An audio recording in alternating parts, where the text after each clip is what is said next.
Bea Binene at Luis de los Reyes, may inggit bang nararamdaman sa success ni Barbie Forteza? Nag-react sina Bea Binene at Luis de los Reyes sa estado ng career ng mga kasabayan nilang artista na prime artists na ngayon ng GMA. Ang mga ito ay sina Alden Richards, Julian San Jose, at Barbie Forteza. Humingay ang mga pangalan ng mga dating GMA artists na sina Luis de los Reyes at Bea Binene, nang mapanood sa high-rating youth-oriented drama na Twin Hearts, na ipinalabas noong mula 2010 hanggang 2012. Nakasama nila rito ang prime artists na ngayon ng Kapuso Network na sina Alden Richards, Julian San Jose, at Barbie Forteza na may mga regular na project sa GMA.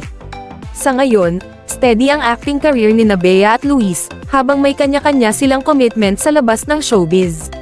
Sa guest appearance ni Luis at Bea sa Fast Talk with Boy Abunda, tinanong sila ng King of Talk kung nakaramdam sila ng inggit sa kanilang mga kasabayang artista dahil sa superstar status ng mga ito. Mabilis na sagot ni Bea, "No ako, Tito Boy, I'm just proud of them, lalo na si Barbie kasi we saw each other noong birthday ko last year, so nag-catch up talaga. Ako, proud lang po talaga, we're really very proudest. Yun nga lang sinasabi ko, pahinga ka, ganyan. Kaya mo ba, kasi syempre she's very busy but, all in all, I'm just very, very proud of her." Samantala, humingay ang love team ni Luis at Alden Richards, noong kasagsagan ng kanilang pinagbidahang serye na Magkaibang Mundo noong 2016.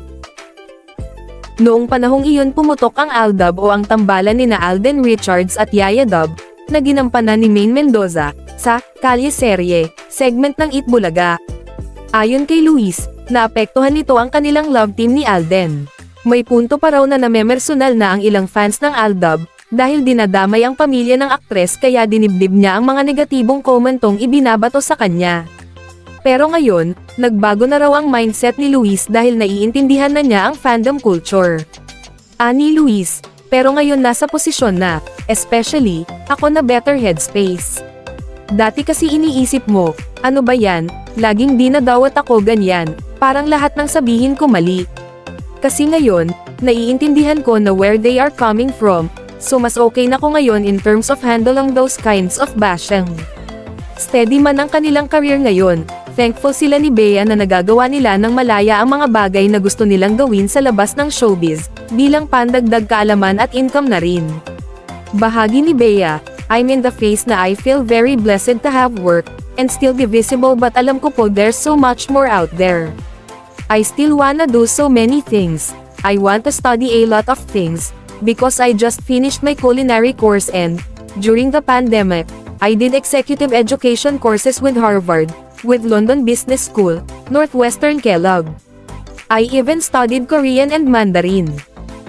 Dagdag ng dating child star, "Andan po ako sa andami ko pang gustong mapuntahang bagay, kasi sometimes when you grow in this world, you kind of think na this is just your world, so I'm in this space na I just know that there's so much more, there's so much to do outside showbiz, like I have business and now we're setting up another business." Sa ngayon, freelancer si Bea at mina-manage ng Viva Artists Agency. May regular namang trabaho si Luis bilang head pastry chef bukod sa pag-aartista. Tampok ang dalawa sa Viva Films movie na Pasahero na ipapalabas sa October 30 sa SM Cinemas nationwide.